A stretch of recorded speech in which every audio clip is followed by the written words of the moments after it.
The Galactic Council had been clear in their assessment. Humans were a primitive species, barely capable of interstellar travel, let alone understanding the complex emotional matrices that governed advanced civilizations. They were wrong on both counts. Adnan wiped the sweat from his brow as he adjusted the quantum resonance calibrator for the 100th time that cycle.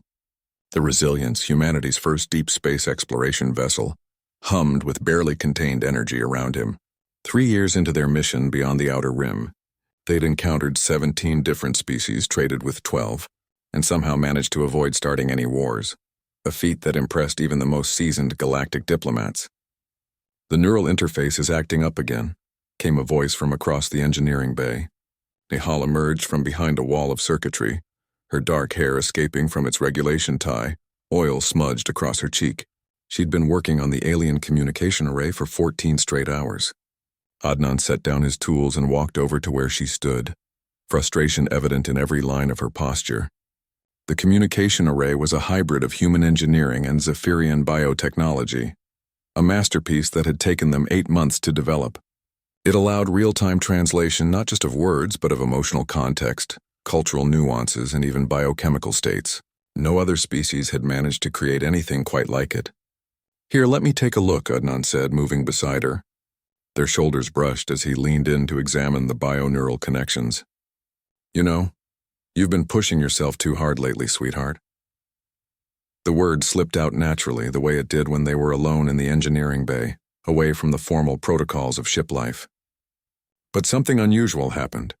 The communication array, still partially active, caught the word and began processing it through its emotional analysis matrix.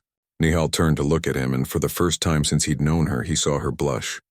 Not the slight reddening that came from exertion or anger, but the deep, spreading warmth that humans experienced when touched by genuine affection. The array's biosensors detected the change immediately, displaying cascading data streams that neither of them had seen before. "Say it again," she whispered, her voice barely audible above the ship's ambient hum. "Sweetheart," Adnan repeated, watching in fascination as the array's readings spiked. The emotional resonance was off the charts, not just from Nihal but somehow from the machine itself. What they didn't know was that their conversation was being monitored by Ambassador Kethvar of the Andromedean Collective, one of the most analytically minded species in the known galaxy. The Andromedeans processed emotions as mathematical equations, reducing love, hate, fear, and joy to cold numerical values. They had observed thousands of species, cataloged millions of emotional interactions, and believed they understood the full spectrum of sentient feeling.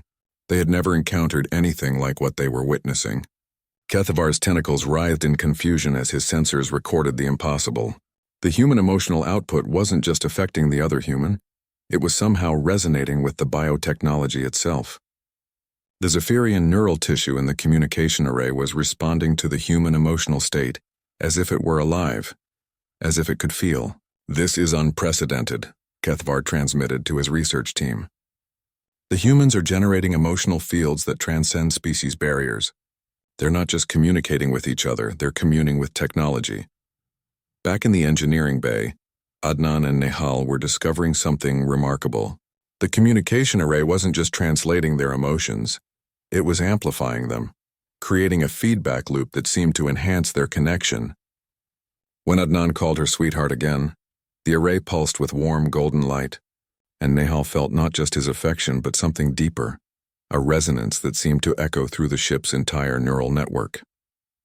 "The whole ship is responding," Nihal breathed, watching as systems throughout the Resilience began optimizing themselves. Life support became more efficient, navigation calculations refined themselves, and even the artificial gravity felt somehow more comfortable. Over the following weeks, word of the human phenomenon spread throughout the Galactic Council. Species that had dismissed humanity as emotionally primitive began requesting meetings. The crystalline hegemony, who had never understood the concept of love, sent delegations to study human bonding patterns. The machine collective, purely synthetic beings, wanted to understand how organic emotions could interface so seamlessly with technology. But it was during the formal presentation to the Galactic Council that humanity truly proved its worth. Adnan and Nihal stood before representatives of 47 species, the communication array humming softly between them. "Esteemed delegates," Adnan began, We believe that emotion isn't a weakness to be overcome or a primitive response to be catalogued. It's a fundamental force of the universe, like gravity or electromagnetism. When I call Nihal sweetheart, he continued, turning to smile at her, I'm not just expressing affection. I'm creating a quantum entanglement of consciousness, a bridge between two minds that transcends the physical. Nihal stepped forward, her hand finding his. Every species here has emotions, but humans have learned to weaponize them in the most beautiful way possible. We use them to connect, to heal, to inspire. Our technology doesn't just serve us, it loves us back. The demonstration that followed changed everything. As Adnan and Nihal worked together, their emotional synchronization created cascading improvements in every system they touched. Broken diplomatic protocols suddenly made sense when filtered through human emotional context. Ancient conflicts found resolution when approached with genuine empathy, rather than cold logic. The Galactic Council voted unanimously to establish the Human Emotional Research Institute, with Adnan and Nihal as its first directors. Humanity went from being a minor species on the galactic periphery to becoming the emotional counselors and technological innovators for an entire galaxy. Years later, as they stood together on the observation deck of the new research station, watching ships from dozens of worlds dock at their facility, Nihal leaned into Adnan's embrace. Do you remember that day in engineering? She asked. When you first called me sweetheart? How could I forget? Adnan replied, his arm tightening around her. The day we discovered that love isn't just a human emotion, it's a universal constant. Say it again, she whispered, just as she had that first day.